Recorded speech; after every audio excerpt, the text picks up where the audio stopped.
Sudah 3 hari berlalu. Sri, Dini, dan Erna bergantian mengurus Della, mulai memandikannya, memberinya minuman. Gadis itu lebih seperti gadis yang tengah koma dibandingkan gadis yang disantet. Entah oleh siapa dan bagaimana latar ceritanya, masih terlalu awam untuk tahu, pikir Sri. Entah sudah keberapa kali Sri mendengar Erna dan Dini berbicara tentang Della, berbicara tentang bau busuk yang keluar dari tubuhnya, sampai kalimat tidak menyenangkan lainnya saat mereka tinggal di tempat ini, dan betapa misteriusnya lelaki tua bernama Tamin itu. Sri memilih diam. Namun, di luar semua itu, sebenarnya Sri sama seperti yang lain.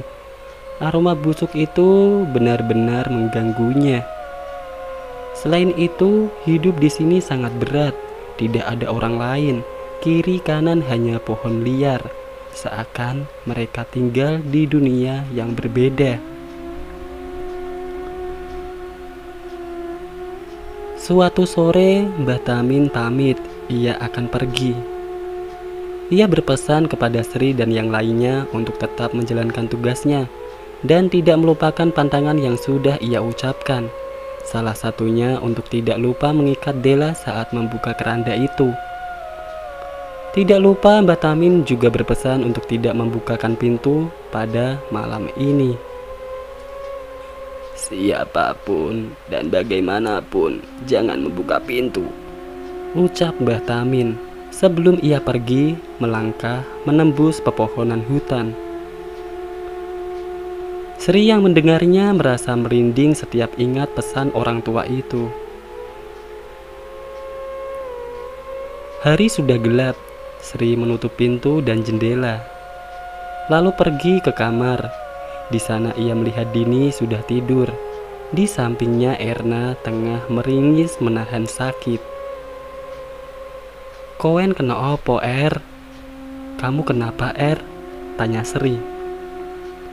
Sri, aku oleh njaluk tolong. Sri, aku boleh minta tolong tidak? Jaluk tolong apa? Minta tolong apa? Engkau bengi wayahku ngadu si Della. Isok mu genteni, mene wayahmu tak ganteni. Malam ini giliranku memandikan Della. Bisa kamu gantikan? Besok ganti aku yang gantikan kamu. Awalnya Sri keberatan, namun melihat kondisi Erna, Sri setuju. Setelah menerima permintaan Erna, Sri bersiap mengambil air. Ia lupa bahwa air di gentong dapur sudah habis. Terpaksa ia membuka pintu, bersiap untuk menimba air dari sumur.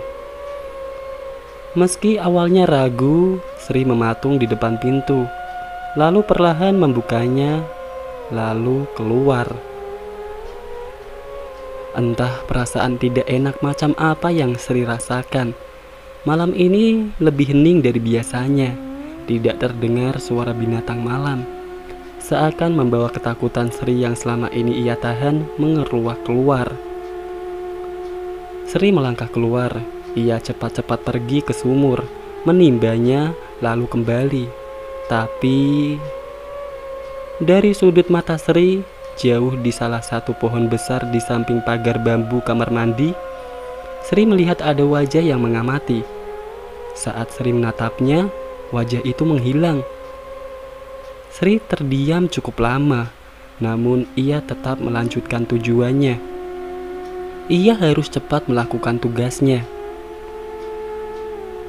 Sri segera menimba air dengan cepat, tidak lupa matanya awas menatap sekeliling, seakan ia sedang dikejar sesuatu. Setelah semua selesai, Sri berlari dan mengunci pintu. Perasaan lega langsung dirasakan oleh Sri. Kini ia melangkah menuju kamar Della. Sri meletakkan airnya. Taburan kembang sudah ia lakukan. Kini Sri membuka keranda bambu kuning, mulai membasuh tubuh Della dengan handuk kecil. Ia masih tertuju pada perut besarnya, yang kata Erna dihamili oleh Mbah Tamin. Namun Sri tidak percaya. Ia selalu menyangkal ucapan itu. Sri terus membasuhnya hingga sampai ke tangannya yang penuh luka borok. Di sana Sri terdiam. Ia lupa belum mengikat tangan dan kaki Della. Saat Sri baru menyadarinya, ia menatap Della membuka mata, tersenyum menyeringai, melotot menatap Sri. Della kaget. Sri beringsut mundur, namun Della mencekik leher Sri kuat-kuat. Ia menggagah, menunjukkan gigi hitamnya yang membusuk. Terjadi pergulatan hebat antara Sri dan Della. Sri hanya berusaha melepaskan cekikan Della yang kuat sekali, membuatnya hampir meregang nyawa. "Sopo kwendo? Siapa kamu, nak?" tanya Della. Suaranya berat, nyaris menyerupai suara seorang wanita tua. "Nang ngendi iki, Nduk? Di mana ini, nak?" Sri masih mencoba melepaskan cengkraman kuat itu. Namun Della terus menyeringai. Air liurnya menetes. Matanya putih. Ia tersenyum. "Jawab nek ditakoni, Nduk. Jawab kalau ditanya. Sinten jenengan? Siapa Anda?" tanya Sri terbata-bata. Nafasnya mulai sesak. Della tertawa semakin keras, membuat Sri menangis ketakutan. Sebelum Erna masuk ke kamar karena keributan itu, ia bingung melihat Della terbangun. "Ono opo iki, Sri? Kok Della? Ada apa ini, Sri? Kenapa Della? Kenapa Della?" Bingung. Della nyeringai melihat Erna sebelum akhirnya melepaskan cekikan itu. Ia melompat ke atas ranjang, merangkak, kemudian seakan tertawa kegirangan. Della berteriak, "Cah kliwon kabeh. Ternyata anak kelahiran kliwon semua." Della masih tertawa. Sri beringsut mundur, sementara Erna masih bingung dan syok melihat wajah Della yang semengerikan itu. Della terus melihat Sri dan Erna bergantian. "Percuma, 1000 dinone arek iki bakal entek. Percuma, 1000 harinya anak ini akan segera habis. Kowen kabeh mek dadi tumbal gawe cah iki. Kalian hanya jadi tumbal untuk anak ini." Della tertawa terus-menerus sebelum Sri melompat dan mencengkram Della. Ia mengguyur Della dengan air kembang itu. Della berteriak kesakitan. "Kowen lapo? Jupukno tali irengiku." "Kamu ngapain? Ambilkan tali hitam itu," teriak Sri kepada Erna. Erna yang sempat kebingungan bergegas mengambil tali itu. Sri mengikatnya tepat di lehernya. "Ono opo iki, Sri? Ada apa ini, Sri?" Erna ikut menahan tubuh Della yang meronta. Sebelum akhirnya Della menjadi tenang dan kemudian tertidur kembali. Sri baru mengikat tali itu dengan benar. Ia mengangkat Della kembali ke ranjangnya, menutupnya dengan keranda bambu kuning. Wajah Erna dan Sri masih tidak percaya atas apa yang baru saja terjadi.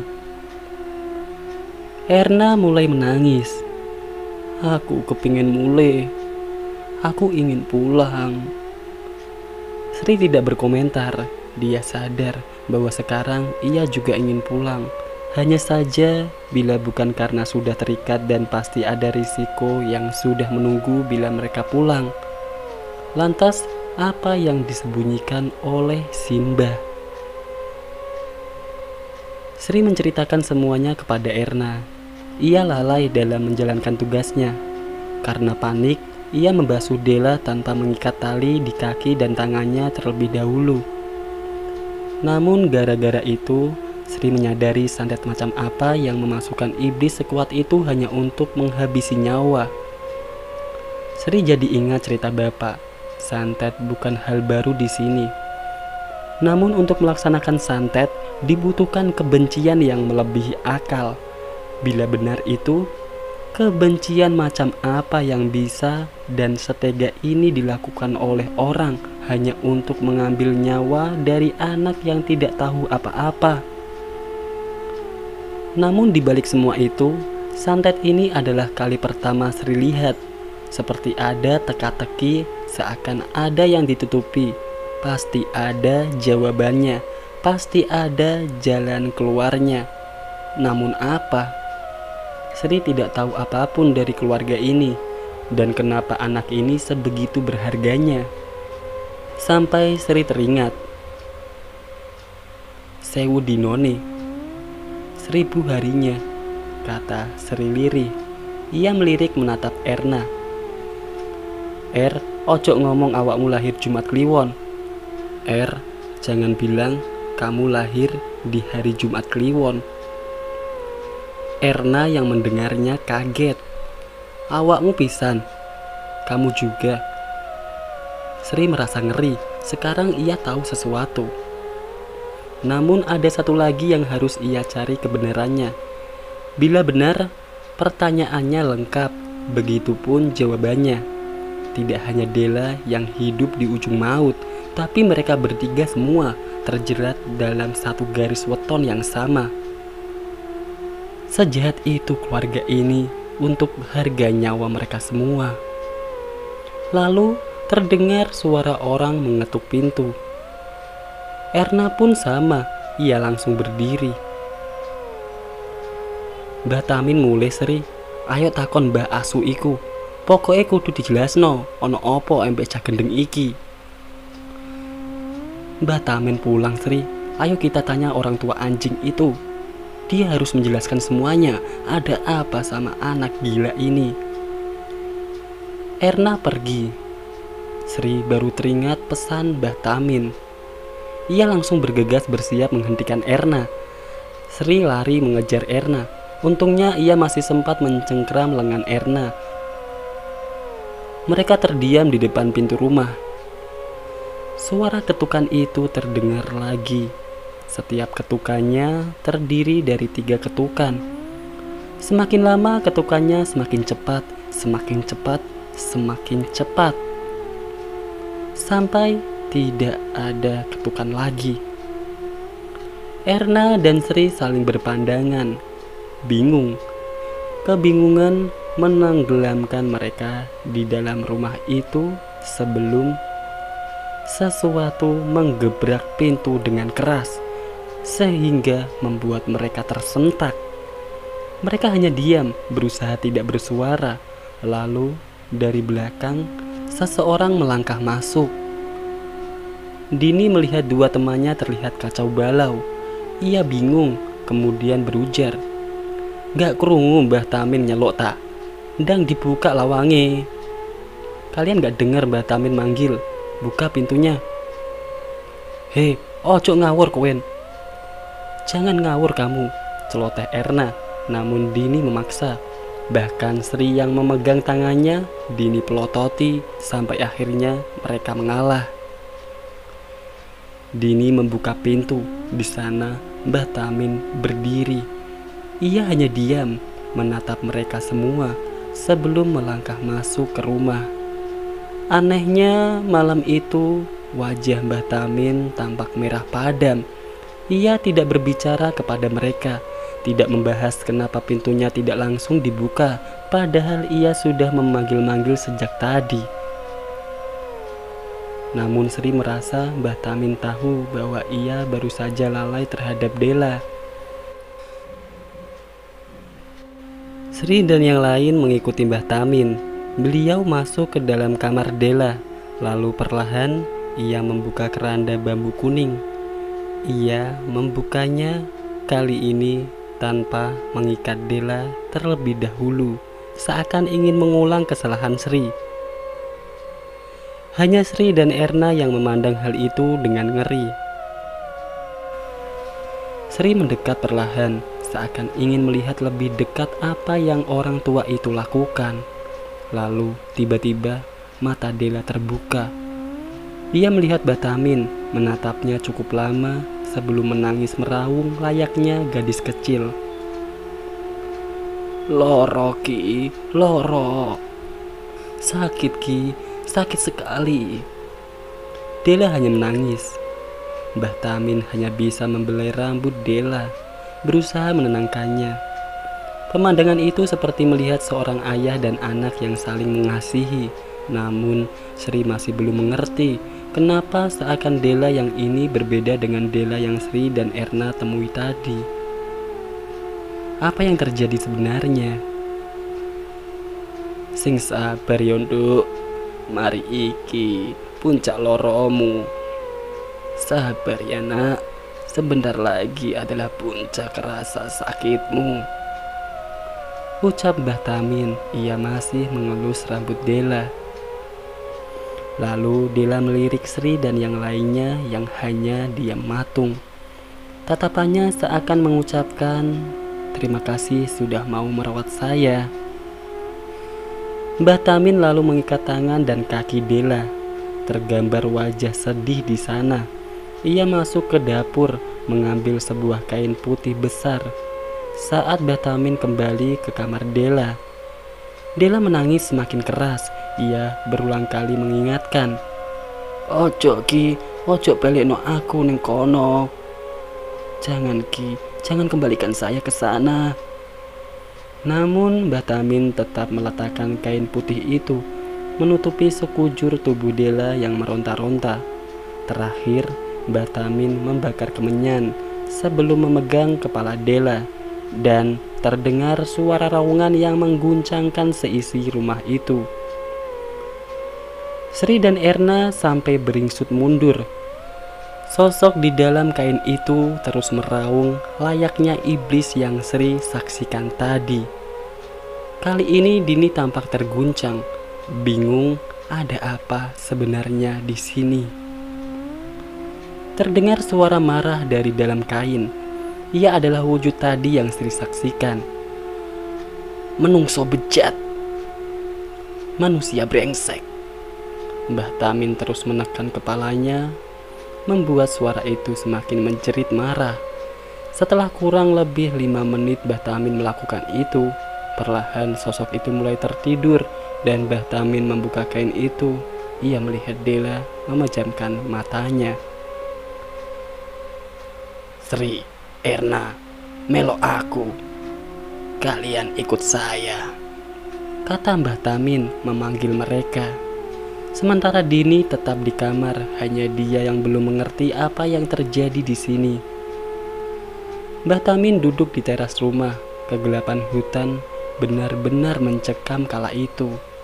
Sri dan Erna berdiri menunggu sebelum Mbah Tamin menunjuk sesuatu di antara pepohonan. "Awakmu iso ndelok iku. Kalian bisa melihatnya." "Nopo to Mbah?" "Apa ya Mbah?" kata Sri bingung. "Mrene, kesini." Mbah Tamin menempelkan jemarinya, menekan mata Sri. Sengatan ketika Mbah Tamin menekan mata Sri membuat penglihatannya memudar perlahan. Setelah mencoba memfokuskan matanya, Sri melihat lagi apa yang ditunjuk Mbah Tamin. Bagai petir di siang bolong, Sri melihat banyak sekali makhluk yang tidak bisa ia gambarkan kengeriannya. Mungkin ada ratusan atau ribuan, seakan mengepung rumah. Butuh waktu lama sampai Sri akhirnya tidak sanggup lagi melihatnya, sehingga Mbah Tamin menutup kembali penglihatan itu, mencabut sesuatu dari ubun-ubun Sri. Dengan mata menerawang, ia mengatakan kepada Sri, "Sedok bengi mangkok nang rokok iku ngono undangane gawe lelembut. Raga yang dibuat mati adalah sebuah undangan bagi makhluk seperti mereka," kata Mbah Tamin. "Awakmu lali perintahku Sri. Iku ngono bahaya, iso mateni Dela. Ojo sampai lali mana ya Sri. Kamu lupa dengan perintahku, itu sangat berbahaya, bisa membunuh Dela. Jangan diulangi ya." Erna yang sedari tadi diam saja ikut berbicara. "Mbah, enten nopo sami Dela? Kok iso Dela katek mateni kula kalih Sri?" Mbah, tolong kasih tahu apa yang terjadi sama Dela. Kok bisa-bisanya dia mau bunuh saya sama Sri? Mbah Tamin duduk lagi. Ia mengatakan, berarti wis delok. Berarti kamu sudah lihat. Iku ngono Jayajati sing kepingin mateni Dela, tapi ra iso. Mergane Jayajati butuh singgarahane kaya sak bojo. Santet Seudino mek dinduweni empek wong pados sing wis padha siap mati. Itu adalah Jayajati yang ingin membunuh Dela, tapi tidak bisa karena ia butuh singgarahane. Seperti sepasang suami istri, santet 1000 hari hanya dimiliki oleh orang yang siap menanggung dosa dan siap mati bersama. Sri dan Erna masih terlihat bingung. Ia tidak mengerti. Mbah Tamin menerawang jauh menatap sisi hutan tergelap yang Sri saksikan dengan mata kepala sendiri. Mereka tidak sendirian di hutan ini. Dengan suara berat, Mbah Tamin mengatakannya, terlalu awam kanggo ngerti iki. Terlalu awal untuk mengerti ini. Intine ilmu santet Seudino iku pembuka ritual kanggo mateni sak keluarga sampai sekabehane keturunane iku entek. Intinya ilmu santet 1000 hari adalah pembuka ritual untuk menghabisi satu garis keluarga sampai habis keseluruhannya. Setelah percakapan itu, Mbah Tamin melangkah masuk ke dalam kamar, mengunci pintunya, membiarkan semua kejadian itu meluap begitu saja dengan pertanyaan besar yang masih menggantung di atas pikiran Sri dan Erna.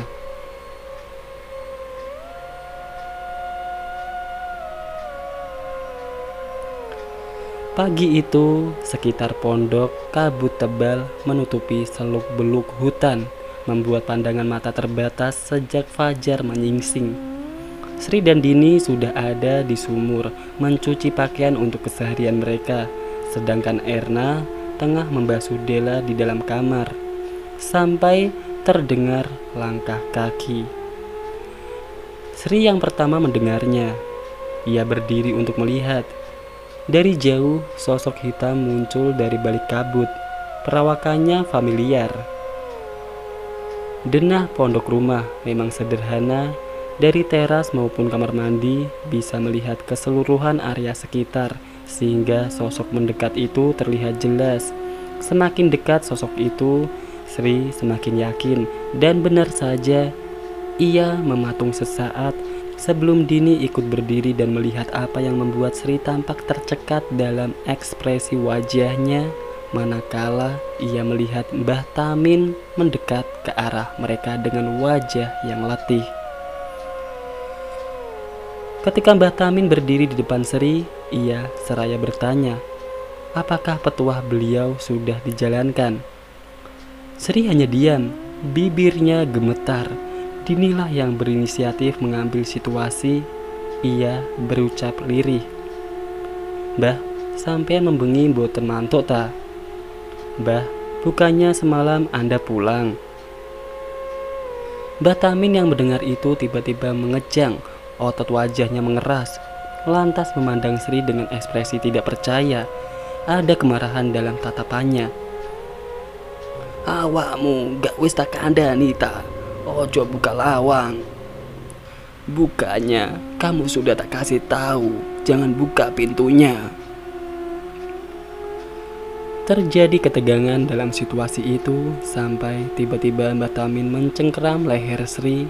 Dini yang melihat itu panik. Sopo sing mau olehi mlebu omah? Nang di makhluk iku? Siapa yang kamu izinkan masuk? Di mana sekarang dia berada? Dini mencoba menahan tangan Mbah Tamin. Sri hanya membuang muka. Ia sudah gemetar ketakutan. Nang kamar jenengan, Mbah, tiange melepet meriku. Di kamar Anda, Mbah, dia masuk ke situ, ucap Dini. Mbah Tamin sempat melirik Dini dengan wajah marah sebelum bergegas masuk ke rumah setengah berlari seakan ingin melihatnya. Sri dan Dini ikut mengejar, bahkan mereka sempat melihat Erna yang terdiam mematung seakan kaget melihat Mbah Tamin muncul dari luar rumah. Padahal ia tahu betul si Mbah belum keluar dari kamarnya sejak semalam masuk ke sana. Tepat ketika mereka sampai di sana, mereka melihatnya. Seseorang mengobrak-abrik kamar Mbah Tamin. Semua barang Mbah Tamin berantakan.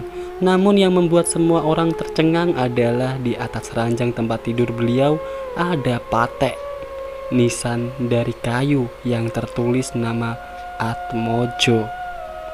Nama keluarga tempat mereka mengabdikan diri, Karsa Atmojo. Cukup lama bagi Mbah Tamin memeriksa benda itu. Tanpa melihat Sri dan Dini, Simbah berucap, "Opo sing dilakoni nang kene membengi, Nduk? Apa yang dia lakukan saat ada di sini semalam?"